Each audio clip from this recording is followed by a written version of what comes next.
नमस्कार प्यारे बच्चों। आज हम 10वीं कक्षा का सामाजिक विज्ञान का जो पॉलिटिकल साइंस एक हमारा भाग है उसका दूसरा लेसन संघवाद करेंगे। तो इससे पहले वाले लेसन में सत्ता की साझेदारी में हमने बेल्जियम और श्रीलंका के बारे में पढ़ा था, तो वहीं से हम शुरुआत करते हैं। जैसा कि आपने बेल्जियम और श्रीलंका के बारे में पढ़ा कि वहाँ पर कितने प्रकार की सरकारें हैं। जैसे बेल्जियम में आपने देखा कि 3 प्रकार की सरकारें थी, तो वो संघवाद का एक अच्छा एग्जाम्पल है। श्रीलंका में एक प्रकार की सरकार है तो वो संघवाद नहीं है, मतलब वहाँ पर एकात्मक सरकार है। तो आइए हम हमारे लेसन की तरफ बढ़ते हैं। संघवाद, संघवाद का क्या अर्थ है? संघवाद से हमारा तात्पर्य है कि किसी भी देश में 2 या 2 से अधिक प्रकार की सरकारें हों। तो जिस देश में 2 या 2 से अधिक प्रकार की सरकारों का स्तर हो तो उसको हम क्या कहेंगे? संघवाद। जैसे भारत में आप देख सकते हैं कि एक केंद्र सरकार है और एक राज्य सरकार है, मतलब स्थानीय स्तर पर भी आप देखेंगे तो स्थानीय सरकार भी है। भारत में संघीय सरकार का ढांचा है, तो भारत एक अच्छा एग्जाम्पल है संघवाद को समझने के लिए, और भारत से हम इस लेसन को काफ़ी अच्छे से समझ सकते हैं। तो आइए देखते हैं। संघवाद का मतलब क्या है? जहाँ पर 2 या 2 से अधिक स्तर वाली सरकार हो तो उसको क्या कहेंगे हम? संघवाद। तो इसमें हम डिफरेंस देखते हैं कि संघीय सरकार और एकात्मक सरकार में क्या अंतर है। संघीय सरकार जो भारत और बेल्जियम में है, संयुक्त राज्य अमेरिका में, हमारे 192 देशों में लगभग 25 देशों में संघीय सरकार है। कितने देशों में? 25 देशों में संघीय सरकार का गठन किया गया है। और जहाँ पर संघीय सरकार है वो देश काफ़ी मतलब अपने राज्यों को, अपने लोगों को मतलब सुविधाएं दे सकता है, क्योंकि वहाँ पर सरकारों का गठन 2 या 3 प्रकार से हो जाता है, केंद्र स्तर पर, राज्य स्तर पर और स्थानीय स्तर पर। तो स्थानीय स्तर तक की समस्या मतलब वहाँ पर काफ़ी आसानी से हल की जा सकती है। तो जो संघीय सरकार है वहाँ पर 2 या 2 से अधिक स्तर वाली सरकार होती है। जैसे एग्जाम्पल लेते हैं, एक केंद्र सरकार और एक राज्य सरकार। यहाँ पर एक ही देश में 2 प्रकार की सरकारें होंगी और दोनों सरकारों के पास क्या है? अपना अलग अलग काम करने का शक्तियाँ दी गई है। केंद्र सरकार के पास अलग शक्तियाँ हैं, राज्य सरकार के पास अपने अलग शक्तियाँ हैं। इनमें कौन शक्तिशाली है वो अलग अलग देशों में अलग अलग गठन किया गया है। जैसे भारत में केंद्र सरकार को अधिक शक्तियाँ दी गई है, केंद्रीय सरकार ज़्यादा शक्तिशाली है। अमेरिका में केंद्र सरकार की अपेक्षा राज्य सरकारों को ज़्यादा शक्तियाँ दी गई है। तो दोनों को अलग अलग शक्तियाँ दी गई है, अलग अलग पावर दी गई है। दोनों ही संविधान के अनुसार कार्य करती है। संघीय सरकार का एक सबसे महत्वपूर्ण विशेषता है कि ये संविधान के अकॉर्डिंग चलते हैं, इनका संविधान लिखित होता है। संघीय सरकार में जो संविधान है वो राज्य सरकारों के लिए, केंद्र सरकार के लिए, स्थानीय सरकार के लिए अलग अलग लिखा गया है। मतलब इनकी जो शक्तियां हैं उनका वर्णन संविधान में पहले से ही वर्णित किया गया है। संघीय सरकार में कोई भी संविधान में बदलाव करना है तो एक प्रकार की सरकार के द्वारा नहीं किया जा सकता। जो संघीय सरकार है अगर अपने संविधान में बदलाव करना चाहती है तो वो किसी भी एक प्रकार की सरकार के द्वारा संभव नहीं है। न तो केंद्र सरकार अकेली उस संविधान को बदल सकती है, न राज्य सरकार ही अपने स्तर पर उस संविधान को बदल सकती है। तो यहाँ पर जो बदलाव की नीति है वो केंद्र सरकार और राज्य सरकारें मिलकर उस संविधान को बदलने की प्रक्रिया करते हैं। जैसे हमारे संविधान में कोई भी बदलाव करना है तो सबसे पहले क्या किया जाएगा? हमारे 2 संसद में 2 सदन हैं, लोकसभा और राज्यसभा, वहाँ से 2/3 बहुमत के द्वारा उस संविधान में बदलाव के पास करना होगा। उसके बाद आधे राज्यों की विधानसभाओं के द्वारा उस कानून के ऊपर एक बदलाव की जो प्रक्रिया होती है, आधे राज्यों के उस पर सहमति होनी चाहिए, तभी जाकर कोई भी संविधान में बदलाव या संवैधानिक संशोधन किया जा सकता है। तो इस संघीय शासन की एक महत्वपूर्ण विशेषता है।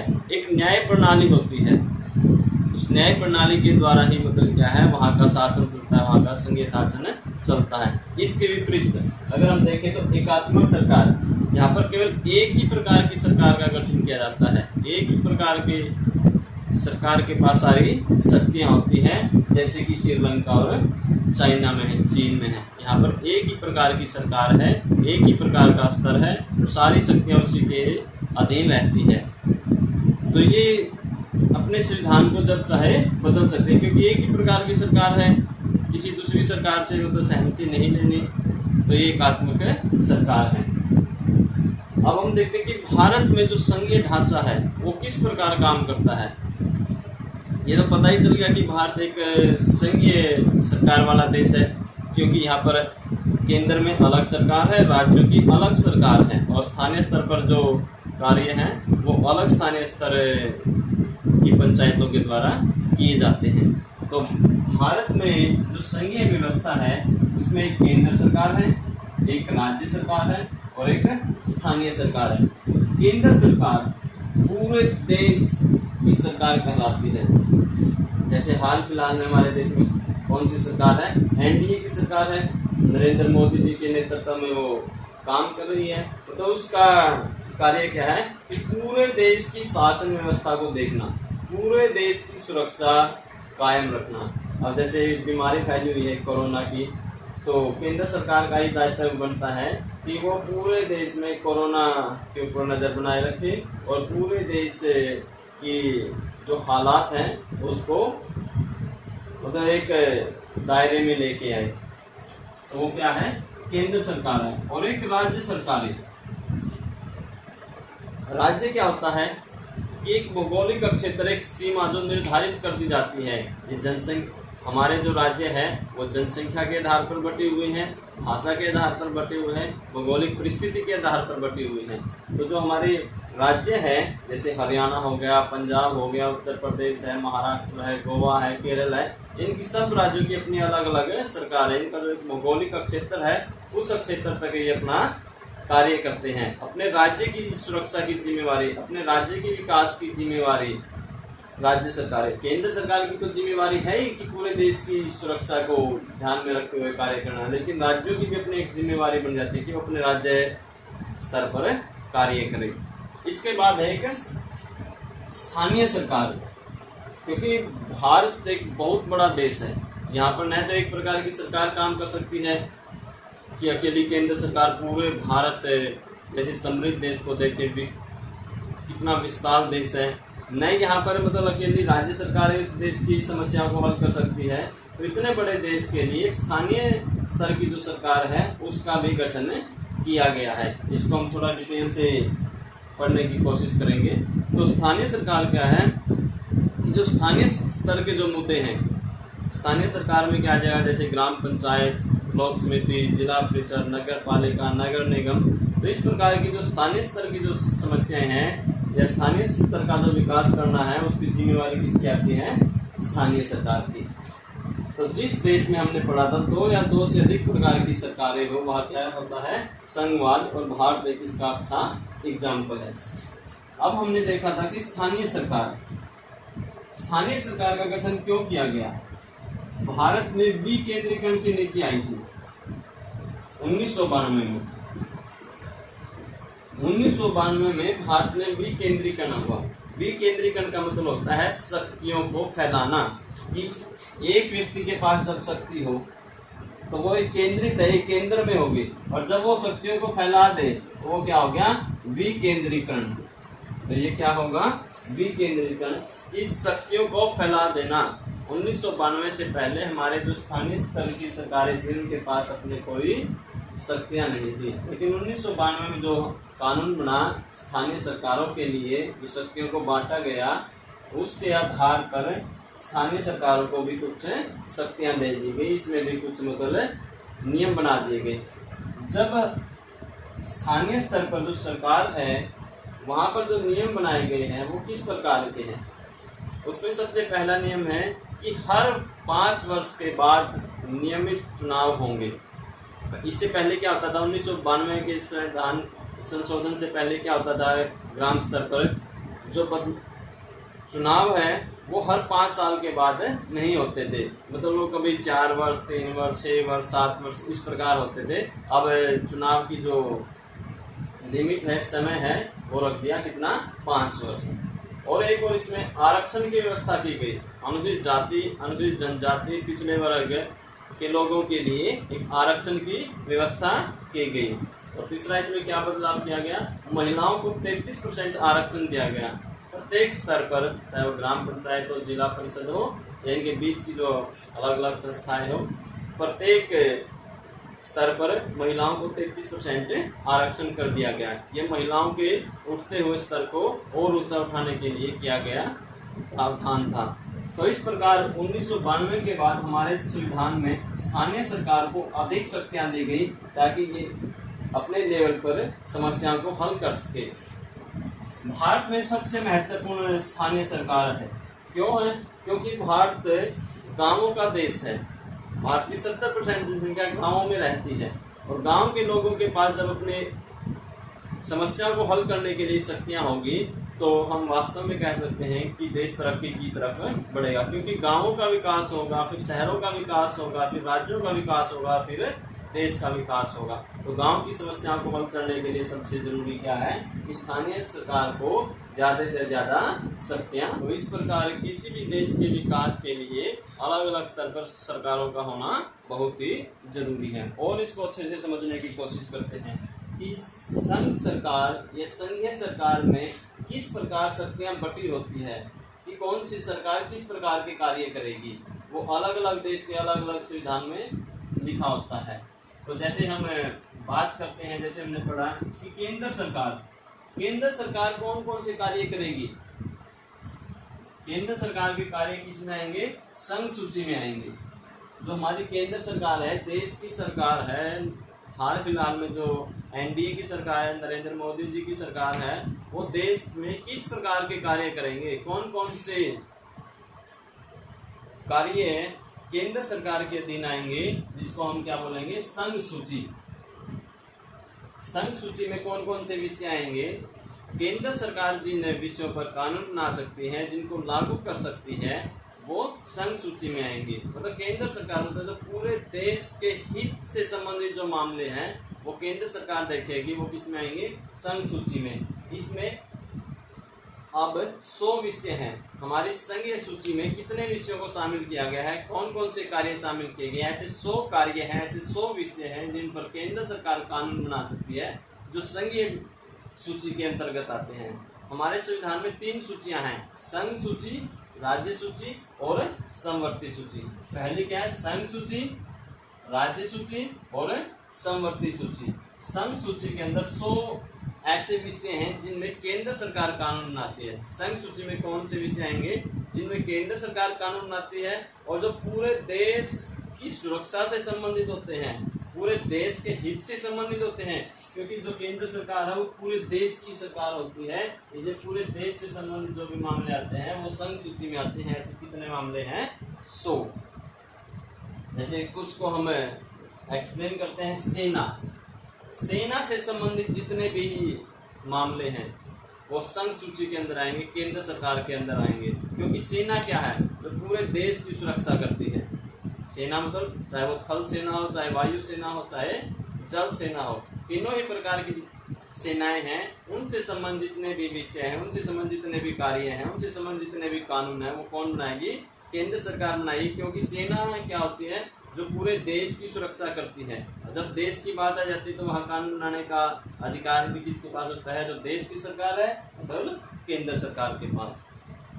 रक्षा, देश की सुरक्षा करना, देश की रक्षा करना, रक्षा से संबंधित दूसरे देशों के साथ समझौते करना। जैसे राफेल है, फ्रांस से जो हमारे हेलीकॉप्टर आने हैं, लड़ाकू हेलीकॉप्टर, उनसे संबंधित जो समझौते हैं, उनसे संबंधित जो कानून है, उनसे संबंधित जितने भी प्रकार के कार्य है वो कौन करेगी, केंद्र सरकार करेगी। और केंद्र सरकार जो भी कानून बनाएगी वो किसके अंदर आएगा, संघीय सूची के। मतलब देश हित से संबंधित जितने भी मामले आएंगे वो संघ सूची में आएंगे। विदेशी मामले, दूसरे देशों के साथ जो समझौते होते हैं, दूसरे देशों के साथ जितने भी हमारे मामले पेंडिंग है या उनके अंदर रणनीति बनानी है, दूसरे देशों के साथ अगर हमारा युद्ध हो जाता है तो वहाँ पर राज्य सरकारें थोड़ी जाएगी, या कोई भी देश एक राज्य के ऊपर थोड़ी हमला करता है, वो देश के ऊपर हमला करता है। और जब देश की बात आ जाती है तो उन पर कानून बनाने का अधिकार भी किसको है, देश की केंद्र सरकार को, और वो किसमें आएगा, संघ सूची में। रेल से संबंधित, रेलवे से संबंधित जितने भी कानून है, विषय है, वो भी केंद्र सरकार के अंतर्गत आएंगे या संघीय सूची में आएंगे। आपने कभी देखा है कि हरियाणा की रेल अलग, पंजाब की रेल अलग? तो कोई भी आप रेल देखेंगे तो उसके ऊपर सबसे सामने क्या लिखा होता है? भारतीय रेल। और भारतीय शब्द क्या है? एक देश से संबंधित है। और जब देश से संबंधित कोई भी मामले आते हैं तो वो कानून कौन बनाता है? संघ सूची से संबंधित केंद्र सरकार। परमाणु ऊर्जा, जब परमाणु से संबंधित कोई भी बात आती है तो वो सुरक्षा से देखा जाता है, रक्षा की दृष्टि से देखा जाता है। और रक्षा की बातें केंद्र सरकार के अधीन है, देश की रक्षा करना। तो जितने भी परमाणु संयंत्र है या जितने भी परमाणु परीक्षण किए गए हैं वो केंद्र सरकार की तरफ से किए गए हैं। बैंक, पूरे देश की जो बैंकिंग व्यवस्था है, जैसे आरबीआई है, reserve bank of India, notes जारी करता है, पूरे देश के लिए होते हैं वो। ये तो नहीं कि अलग अलग है कि हरियाणा के अलग नोट, पंजाब के अलग नोट, या पंजाब की मुद्रा अलग, हरियाणा की मुद्रा अलग। मुद्रा से संबंधित, बैंकों से संबंधित जितने भी मामले हैं वो किस में आएंगे? संघीय सूची में। जनगणना, पूरे देश की जनगणना की जाती है, एक साथ की जाती है। हर 10 साल के बाद हमारे देश में जनगणना होती है। अब 2021 में जनगणना होगी, तो ये जनगणना पूरे देश में एक साथ होती है और इसका प्रारूप भी एक जैसा होता है। तो इससे संबंधित जो भी विषय हैं वो किस में आएंगे?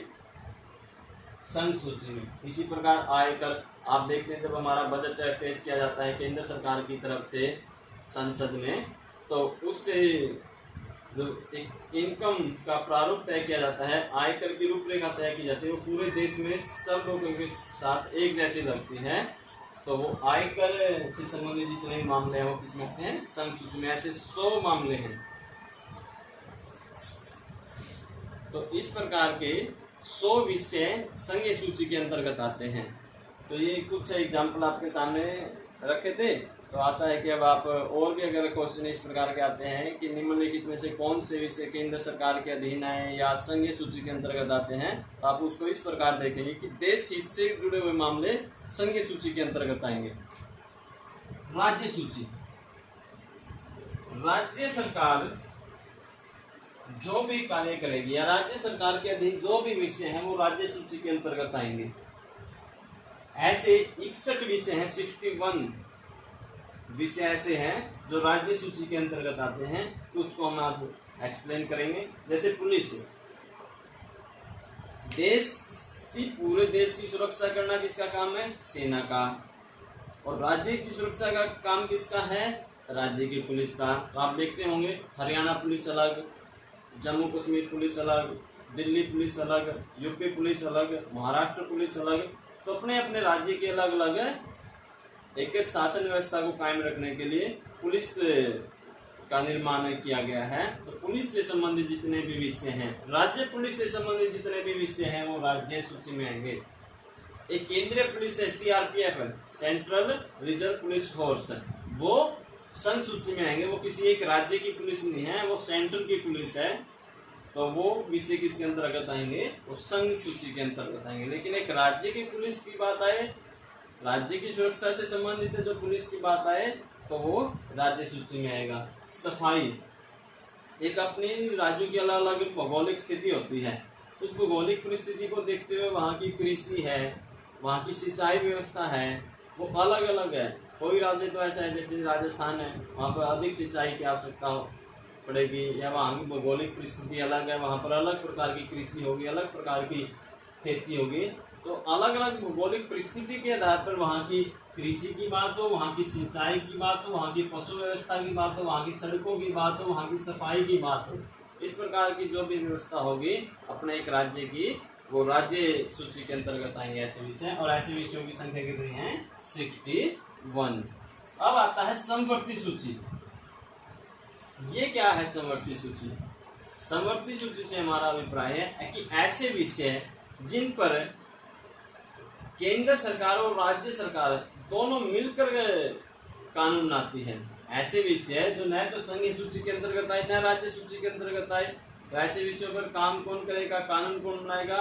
केंद्र सरकार और राज्य सरकार दोनों मिलकर ऐसे विषयों पर क्या है? कानून बनाती है। तो ऐसे विषयों को क्या कहेंगे? समवर्ती सूची के विषय। इनकी संख्या कितनी है, ऐसे विषय 52 है, 52 है। बदलाव हुआ है, पहले ये अलग थे, इनकी संख्या अलग अलग थी। संख्या सूची है जैसे वो पहले 98 थे, अब 100 हो गए, इसी प्रकार इनकी संख्या में बदलाव हुआ है। तो समवर्ती सूची में आने वाले विषय कितने हैं, 52। जैसे शिक्षा है, शिक्षा से संबंधित जितने भी विषय हैं वो केंद्र सरकार और राज्य सरकार दोनों सरकारें मिलकर कानून बनाती है। जैसे अब एक अच्छा एग्जाम्पल लेते हैं, अब कोरोना के कारण हमारे स्कूल कॉलेज बंद है, तो किसी भी सरकार को, राज्य सरकार को अपने स्कूल या कॉलेज खोलने की अनुमति नहीं है। यहाँ पर राज्य सरकारें और केंद्र सरकारें मिलकर कानून बनाएंगी कि स्कूल कॉलेजों को कब खोलना है, कब बच्चों को मतलब शिक्षा के लिए स्कूलों में बुलाया जाए, कब उनके एग्जाम लिए जाए। तो यहाँ पर राज्य सरकार और केंद्र सरकार दोनों मिलकर काम करेगी। पीछे कुछ दिन पहले हमारे देश के मानव विकास संसाधन मंत्री श्री रमेश पोखरियाल ने देश के अलग अलग राज्यों के शिक्षा मंत्रियों से क्या है प्रेस कॉन्फ्रेंस की थी, एक वीडियो कॉन्फ्रेंस की थी, जिसमें शिक्षा से संबंधित मुद्दों पर बात की है। शिक्षा से संबंधित जितने ही बदलाव आते हैं, चाहे वो शिक्षा नीति हो, तो राज्य सरकारें और केंद्र सरकार मिलकर कानून बनाती है। तो ऐसे विषय किसमें आएंगे, समवर्ती सूची में। कारखाने हैं, कारखानों में काम करने वाले मजदूर हैं, उनसे संबंधित भी विषय केंद्र सरकार और राज्य सरकारें दोनों मिलकर काम करती है, क्योंकि केंद्र सरकार की तरफ से भी राज्यों में कारखाने लगाए जाते हैं।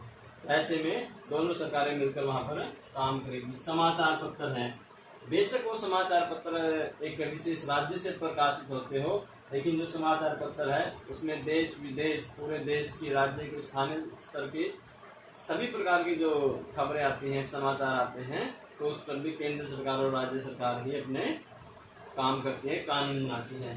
परिवार नियोजन, फैमिली प्लानिंग, तो ये भी केंद्र सरकार और राज्य सरकारें मिलकर तय करते हैं कि परिवार नियोजन से संबंधित कौन कौन से कानून बनाए जाने चाहिए। ऐसे कितने विषय हैं हमारे संविधान में जो समवर्ती सूची के अंतर्गत आते हैं, 52। अब ऐसे कई विषय ऐसे हैं जो हमारा संविधान लिखने के बाद आए हैं, जैसे सॉफ्टवेयर है, तो सॉफ्टवेयर से संबंधित जितने भी विषय न तो वो इसमें आए, न इसमें आए, न इसमें आए, तो उनको क्या कहेंगे, बचे हुए विषय। ऐसे बचे हुए जितने भी विषय बच गए, उन विषयों पर कानून बनाने का अधिकार किसका है, केंद्र सरकार का है। वो सब केंद्र सरकार के अधीन आएंगे। ऐसे विषय जो न संघ सूची में आए, न राज्य सूची में आए, न समवर्ती सूची में आए, उनको बोलेंगे बचे हुए विषय। और उन विषयों पर कानून बनाने का अधिकार किसका है, केंद्र सरकार का। क्योंकि हमारे देश में जो 3 प्रकार की जो सरकारें हैं, उनमें सबसे शक्तिशाली केंद्र सरकार है, जो पूरे देश को चलाती है। तो इस प्रकार केंद्र सरकार सभी बचे हुए विषयों पर अपना कानून बनाने का अधिकार रखता है। जो हमारा संविधान है, भारतीय संविधान, पूरे विश्व का सबसे बड़ा और कठोर संविधान है। पूरे विश्व का सबसे बड़ा और कठोर लिखित संविधान है, लिखा हुआ संविधान है, जिसमें बदलाव करना बहुत ही मुश्किल है। हो सकता है बदलाव, बहुत बदलाव हुए हैं हमारे संविधान में, समय को देखते हुए तो नहीं हुए कि 1950 में जब हमारा संविधान हुआ, आज 70 साल हो गए। 70 सालों में भी कम से कम बस 80, 90 या 100 के करीब बदलाव हुए हैं। ये बदलाव इतने कम क्यों है, क्योंकि हमारा जो संविधान है बहुत कठोर है, इसको बदलना बहुत मुश्किल है। इसको बदलने के लिए हमारे जो संसद के दोनों सदन, लोकसभा और राज्यसभा, वहां से 2/3 बहुमत से उसको पास करेंगे, फिर राज्यों की विधानसभाओं के पास वो बदलाव के लिए कानून जाएगा। तो एक कठोर प्रक्रिया है। जो हमारा संविधान है उसकी रूपरेखा क्या है, ये क्वेश्चन कई बार आ जाता है। 10वीं क्लास के लिए भी बड़ा महत्वपूर्ण है, और आगे भी जब आप कॉम्पिटिटिव एग्जाम की तैयारी करेंगे तो भी उसके लिए बड़ा महत्वपूर्ण है। ये लेसन ही बहुत महत्वपूर्ण है आपके लिए। जैसे आप 11वीं या 12वीं में आगे, या जब भी आप पॉलिटिकल साइंस पढ़ेंगे, राजनीतिक शास्त्र पढ़ेंगे, राजनीतिक विज्ञान पढ़ेंगे, तो संघवाद को आप उसके अंदर जरूर पाएंगे, और कंपटीशन एग्जाम के लिए बहुत ही जरूरी है। तो जो हमारा संविधान है, जब ये हमारा संविधान लिखा गया था और फिर इसको लागू किया गया 26 जनवरी 1950 को, तब इसमें अनुच्छेद, अनुसूचियां और भाग अलग थे, लेकिन आज इसमें बदलाव हुआ है। जितने भी संशोधन हुए हैं उनके बाद आज की स्थिति क्या है। हमारे संविधान में 448 अनुच्छेद हैं और 25 भाग हैं। पहले 22 भाग होते थे, आज इनकी संख्या कितनी है 25। और 12 अनुसूचियां, जो पहले 8 अनुसूची होती थी आज 12 अनुसूचियां हैं। जैसे आपकी एक सामाजिक, इसको इस प्रकार समझते हैं कि आपकी एक सामाजिक विज्ञान की बुक है, उसके अंदर कितने पार्ट हैं 4। हिस्ट्री अलग, सिविक अलग, इकोनॉमिक्स अलग, ज्योग्राफी अलग। फिर उनके अंदर लेसन कितने कितने हैं, हिस्ट्री में अलग है संख्या, ज्योग्राफी में अलग। तो इसी प्रकार हमारा जो संविधान है इसके अंदर 12 अनुसूचियां हैं और 25 भाग हैं और फिर उनके अंदर 448 अनुच्छेद हैं, धाराएं हैं। आप देखते हैं ना कि चोरी के लिए अलग अनुच्छेद लगा, डकैती के लिए अलग लगा, मर्डर के लिए अलग लगा। तो इस प्रकार इसके अंदर 448 अनुच्छेद यहाँ धाराएं हैं। तो हमारा संविधान विश्व का सबसे सुंदर लिखित सबसे बड़ा संविधान है। तो दूसरे पार्ट में हम इसके बचे हुए भाग को करेंगे। आशा है कि आपको ये अच्छे से समझ में आया होगा। फिर भी आपकी कोई समस्या रहती है तो आप कमेंट बॉक्स में जाकर अपनी समस्याओं को पूछ सकते हैं, कमेंट कर सकते हैं। अगर आपको ये वीडियो पसंद आया हो तो इसको शेयर करें, सब्सक्राइब करें, लाइक करें। धन्यवाद। जय हिंद।